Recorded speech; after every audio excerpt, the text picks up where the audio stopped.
مجھے بھی وہیں جانے دیں جہاں اتنے دنوں سے جا رہا ہوں، مہدی الحسن نے کہا۔ مجھے توقع ہے کہ ان پہاڑیوں میں مجھے کچھ مل جائے گا، میں 2-3 روز بعد آپ کو بتا سکوں گا کہ یہ علاقہ صاف ہے یا نہیں۔ علی بن سفیان اس کے مشوروں کو نظر انداز نہیں کرتا تھا، وہ کوئی عام قسم کا جاسوس نہیں تھا، اس شعبے کا عہدیدار تھا اور تجربے کے لحاظ سے وہ قابل اعتماد تھا۔ کچھ دیر کی بحث اور غور و خوض کے بعد علی بن سفیان نے اسے اسی علاقے میں جانے کی اجازت دے دی۔ مہدی الحسن بدروح سے ملے بغیر اس علاقے کو چھوڑنا نہیں چاہتا تھا، یہ شاید پہلا موقع تھا کہ اس نے فرض پر اپنی ذاتی خواہش کو ترجیح دی تھی۔ علی بن سفیان کو ذرا سا بھی شک ہوتا کہ وہ کسی اور چکر میں اپنی ڈیوٹی بدلنے سے گریز کر رہا ہے تو اسے کبھی نہ جانے دیتا۔ ایک تجربہ کار جاسوس اور سراغ رساں اپنے آپ کو ایسے خطرے میں ڈال رہا تھا جس میں اس کی جان ضائع ہو سکتی تھی۔ مہدی الحسن حکیم کے پاس گیا اور اسے رات کی واردات سنائی۔ حکیم نے آنکھیں بند کر لیں اور منہ ہی منہ میں کچھ بڑبڑاتا رہا۔ تھوڑی دیر بعد اس نے آنکھیں کھولیں اور مہدی الحسن کی آنکھوں میں جھانکا۔ آج پھر جاؤ، حکیم نے اسے کہا۔ اس پاک جہان کی مخلوق اس ناپاک دنیا کے کسی انسان کے قریب آنے سے ڈرتی ہے، تم کوئی ایسی ویسی حرکت نہ کرنا، شاید آج بھی ذرا سی دیر نظر آ کر وہ غائب ہو جائے۔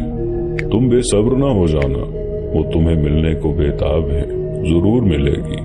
اگر اس ملاقات میں تمہارا فائدہ نہ ہوتا تو میں تمہیں وہاں نہ بھیجتا، تمہاری جان کو بھی کوئی خطرہ نہیں۔ مہدی الحسن چلا گیا، اس علاقے میں گھوما پھرا، سرنگ کے اندر چلا گیا، دوسری طرف گیا، سرنگ کے دہانے سے نیچے اتر گیا۔ اسے زمین پر کپڑے کی ایک پٹی پڑی نظر آئی، اس نے اٹھا لی، یہ نصف انچ چوڑی اور کوئی نصف گز لمبی ہوگی۔ اسے وہ دیکھتا رہا اور اپنے پاس رکھ لی۔ وہ پھر سرنگ میں داخل ہوا اور باہر آ گیا۔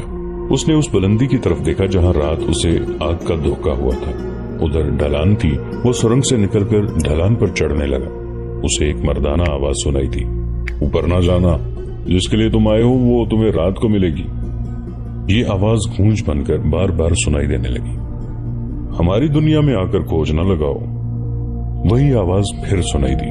مہدی الحسن رک گیا، اسے ایسے محسوس ہونے لگا جیسے یہ آواز اس کے ارد گرد گھوم رہی ہے۔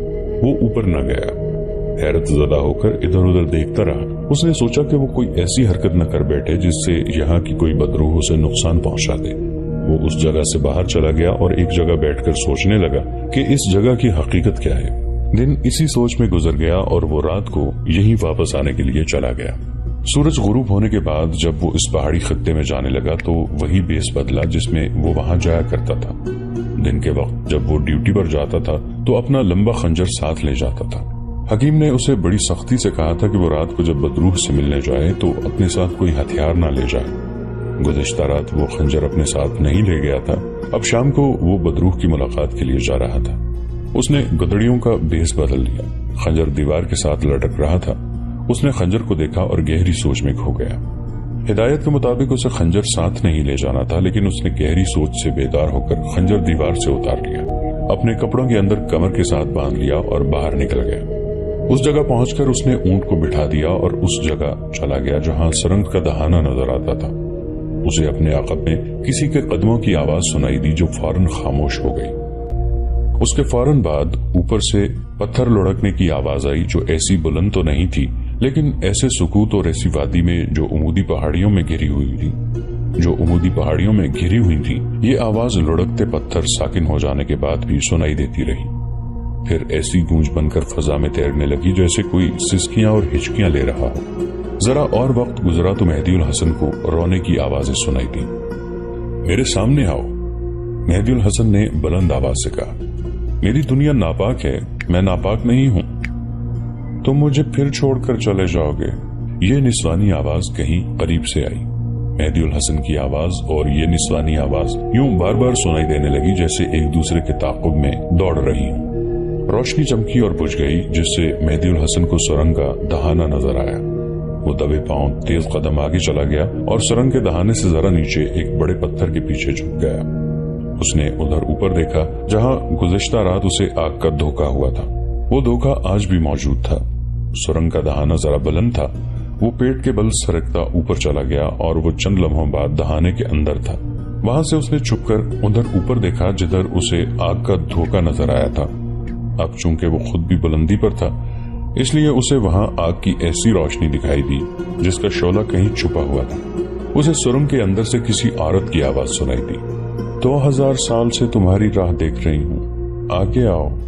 مہدی الحسن سرنگ کی دیوار کے ساتھ ساتھ اور اندر کو چل پڑا۔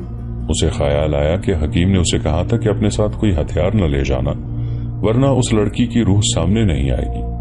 اس کے پاس 1.5 فٹ لمبا خنجر تھا اور بدروح بول رہی تھی۔ وہ اور آگے چلا گیا اور سرنگ کے وسط میں پہنچ گیا۔ سرنگ فراخ تھی، اسے کوئی آتا محسوس ہوا۔ وہ دیوار کے ساتھ لگ کر بیٹھ گیا۔ اس کے قریب سے کوئی گزرنے لگا۔ اتنے گھوپ اندھیرے میں بھی اس نے اندازہ لگایا کہ یہ وہی لڑکی ہے اور یہ کفن میں لپٹی ہوئی ہے۔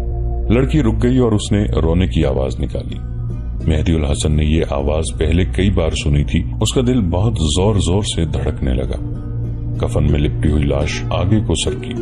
عین اس وقت دہانے پر روشنی چمکی اور بجھ گئی۔ مہدی الحسن اٹھا اور بجلی کی تیزی سے پیچھے سے لاش کو دبوچ لیا۔ لاش کی آواز سنائی دی، او بدبخت، تمہیں کس وقت مذاق سوچا ہے؟ چھوڑو مجھے، شکار انتظار میں کھڑا ہے۔ مہدی الحسن نے جس شک میں جان کی بازی لگا کر اسے پکڑا تھا وہ شک صحیح ثابت ہوا۔ اس نے سوچ لیا تھا کہ یہ بدروح ہوئی تو اس کے ہاتھ نہیں آئے گی اور اس کی جان نکال لے گی، اور اگر یہ کوئی دھوکہ ہوا تو اسے بڑا موٹا شکار مل جائے گا۔ کفن میں لپٹی ہوئی اس عورت کی آواز سنتے ہی مہدی الحسن سرگوشی میں بولا۔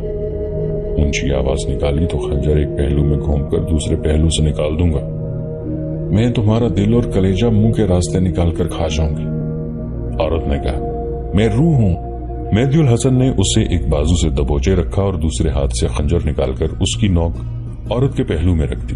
سرنگ کے سامنے والے دہانے پر ایک بار پھر روشنی چمکی۔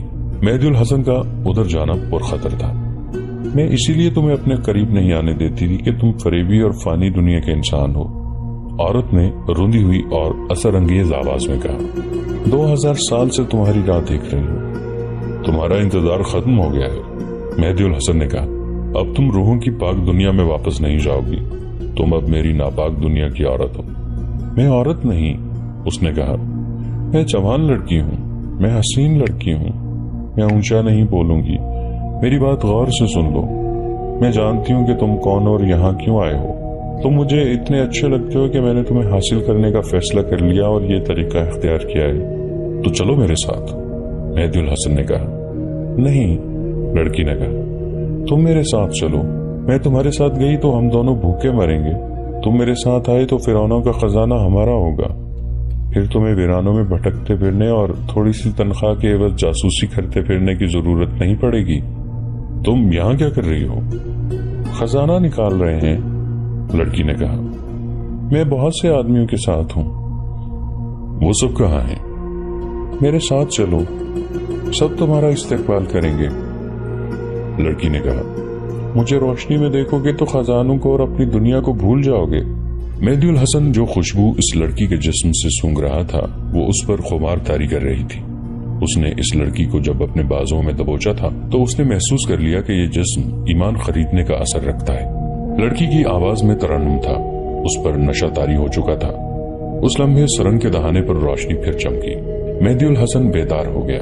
اس نے لڑکی سے یہ پوچھنا مناسب نہ سمجھا کہ اس کے آدمی سرنگ کے پیچھے بھی ہیں یا نہیں۔ مہدی الحسن لڑکی کے ہاتھ پاؤں باندھ کر اسے کندھے پر اٹھائے سرنگ کے دوسرے دہانے کی طرف جا رہا تھا۔ اسے سارے سبق یاد آ گئے تھے اور اس کے گرد سلطان ایوبی کی آواز گونج رہی تھی۔ جس طرح ایک غدار پوری قوم کو ذلت اور رسوائی میں ڈال سکتا ہے، اسی طرح ایک حریت پسند جانباز پوری قوم کو بڑے سے بڑے خطرے سے بچا سکتا ہے۔ مہدی الحسن کے دل میں یہ احساس ایک بڑا ہی مضبوط جذبہ بن کر بیدار ہو گیا کہ اس کی قوم جو گہری نیند سو رہی ہے وہ اس کے بھروسے پر سو رہی ہے۔ وہ جاسوسوں کی زمین دوز جنگ کا جانباز تھا۔ اسے معلوم تھا کہ قوم بہت بڑے لشکر کا اور گھڑ سواروں کے طوفان کا اور تیروں کی بوچھاڑوں کا مقابلہ کر سکتی ہے، لیکن دشمن کے جاسوسوں اور تخریب کاروں کا مقابلہ صرف ایک یا دو جاسوس ہی کر سکتے ہیں۔ مہدی الحسن مصر اور اپنی قوم کا واحد پاسبان اور سلامتی کا ضامن بن گیا، مگر ایک سوال اسے پریشان کر رہا تھا، کیا حکیم بھی دشمن کے تخریب کاروں کے گروہ کا فرد ہے؟ اس کا ذہن تسلیم کرنے پر آمادہ نہیں تھا کہ اتنا عالم، معزز اور صاحب حیثیت طبیب، جس کی عزت حکام بالا بھی کرتے تھے، دشمن کا ساتھی ہو سکتا ہے۔ اسے یاد آیا کہ اسے جو سبق دیے گئے تھے اور اس کے اپنے جو تجربے اور مشاہدے تھے، ان سے اس پر یہ حقیقت واضح ہو گئی تھی کہ ایمان فروشی کا عہدے اور رتبے کے ساتھ کوئی تعلق نہیں۔ اس نے دیکھا یہ تھا کہ ایمان کا سودا عموماً اونچے رتبے کے لوگ کرتے ہیں، اور زیادہ بڑا بننے کے لالچ میں آ کر بعض انسان ایمان گروی رکھ دیتے ہیں۔ اس کے سامنے اب مسئلہ یہ تھا کہ لڑکی کو ساتھ لے کر وہ کس طرف سے باہر نکلے اور اپنے اونٹ تک پہنچے۔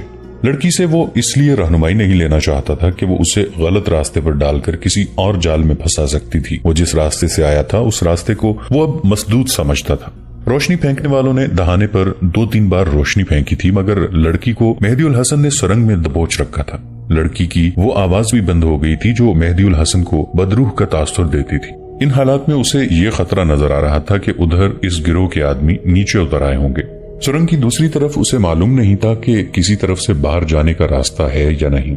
وہ لڑکی کو اٹھائے سرنگ سے باہر نکل گیا۔ ایک طرف دہانے سے کچھ دور جا کر اس نے لڑکی کو زمین پر بٹھا دیا اور اس کے منہ سے پٹی کھول کر کہا، کیا تم بتاؤ گی کہ میں کس طرف سے جاؤں جدھر تمہارا کوئی آدمی نہ ہو؟ اگر اکیلے جاؤ تو بتا سکتی ہوں، تم میرے ساتھ چلو گی؟ مہدی الحسن نے کہا۔ مجھے پھانسنے کی کوشش کرو گی تو میں اپنے آپ کو زندہ نہیں رہنے دوں گا، نہ تمہیں زندہ چھوڑوں گا۔ میں تمہیں وہ راز بتا دوں جو تم جاننا چاہتے ہو تو اکیلے چلے جاؤ گے؟ میں وہ راز جان چکا ہوں، مہدی الحسن نے کہا۔ مجھے راستہ بتاؤ، مجھے صرف ایک بار روشنی میں دیکھ لو، لڑکی نے کہا۔ پھر مجھے اپنا سمجھنا، ایک بار میرے ساتھ چلے چلو، میں تمہیں دھوکہ نہیں دے رہی۔ لڑکی نے مہدی الحسن کی مردانگی کو بھڑکانے کے جتن کیے، زر و جواہرات کے لالچ بھی دیے، مگر اسے راستہ نہ بتایا۔ مہدی الحسن نے پٹی سے اس کا منہ بند کر دیا اور خود ہی ایک محفوظ راستہ سوچ لیا۔ یہ راستہ پہاڑیوں کے اوپر تھا۔ اس نے لڑکی کو وہیں بیٹھے رہنے دیا اور اوپر چڑھنے لگا۔ نیچے کسی کی آواز سن کر وہ وہیں دبک گیا۔ کوئی مرد اس لڑکی کو پکار رہا تھا۔ مہدی الحسن آہستہ آہستہ نیچے آ گیا اور لڑکی کے قریب ایک بڑے پتھر کے پیچھے چھپ کر بیٹھ گیا۔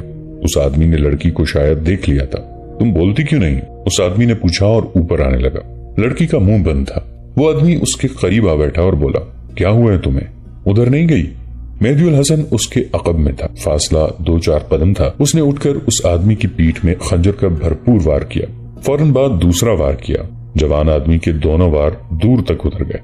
اس آدمی کی آواز بھی نہ نکلی۔ مہدی الحسن نے اسے گھسیٹ کر اس پتھر کے نیچے پھینک دیا جس کے پیچھے وہ چھپا تھا۔ اس نے لڑکی کو کندھے پر ڈالا اور پہاڑی پر چڑھ گیا۔ یہ کوئی اونچی پہاڑی نہیں تھی، اوپر سے چوڑی تھی۔ وہ اس پر چلنے لگا۔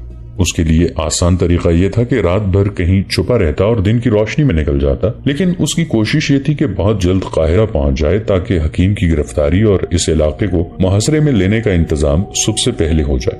اس نے ادھر ادھر دیکھا جہاں مشعل کی روشنی تھی۔ اب چونکہ وہ خود بلندی پر تھا اس لیے اسے بالمقابل بلندی پر مشعل صاف نظر آ رہی تھی۔ ایک آدمی دونوں ہاتھوں میں آئینے کی طرح چمکتی چادر، دھات یا ابرق کی اٹھائے ادھر ادھر عکس مار رہا تھا۔ اس کے ساتھ ایک اور آدمی تھا۔ مہدی الحسن کے لیے اوپر آؤٹ تھی۔ وہ اس کی مدد سے روشنی سے بچتا آگے ہی آگے بڑھتا گیا، حتیٰ کہ مشعل اس کی نظروں سے اوجھل ہو گئی۔ اسی پہاڑی خطے میں دور اندر جہاں تک کوئی مسافر اور کوئی گڈریا نہیں پہنچ سکتا تھا، ایک پہاڑی کے دامن میں غار کا تنگ سا دہانہ تھا۔ اس کے پیچھے غار اتنا وسیع تھا جو غار نہیں بلکہ ایک کشادہ کمرہ تھا۔ اس میں بہت سے آدمی بیٹھے تھے، 2 لڑکیاں بھی تھیں۔ اب تک اسے واپس آ جانا چاہیے تھا۔ ایک آدمی نے کہا، آ جائے گی۔ ایک اور نے کہا، یہاں کون سا خطرہ ہے، آج وہ اسے لے کے ہی آئے گی۔ آدمی کام کا ہے۔ ایک نے کہا، کمبخت بہت تجربہ کار ہے، ہم اسے تیار کر لیں گے۔ اتنے میں ایک آدمی دوڑتا اندر آیا اور بولا، کوپل مرا پڑا ہے اور لڑکی کا کچھ پتہ نہیں چل رہا کہاں ہے۔ کوپل کو خنجروں سے ہلاک کیا گیا ہے۔ وہ مہدی الحسن کہاں ہے؟ کسی نے پوچھا۔ کہیں نظر نہیں آ رہا، اسے جواب ملا۔ اس کا اونٹ یہی ہے، وہ خود کہیں نظر نہیں آ رہا۔ سب باہر کو 2 مشعلیں اٹھا کر دوڑ پڑے اور سرنگ کے دہانے تک گئے۔ وہاں ان کے ساتھی کی لاش پڑی تھی۔ سرنگ میں جا کر دیکھا، لڑکی کا کفن پڑا تھا۔ اس کے لیڈر نے سب سے کہا، 2 آدمی باہر چلے جاؤ، اگر باہر سے کوئی خطرہ آئے تو اطلاع دو، اگر وہ نظر آئے تو اسے پکڑو اور مقابلہ کرے تو مار ڈالو، باقی آدمی پھیل جاؤ، وہ یہیں کہیں ہوگا، اگر وہ صبح تک نہ ملے تو یہاں سے نکلو۔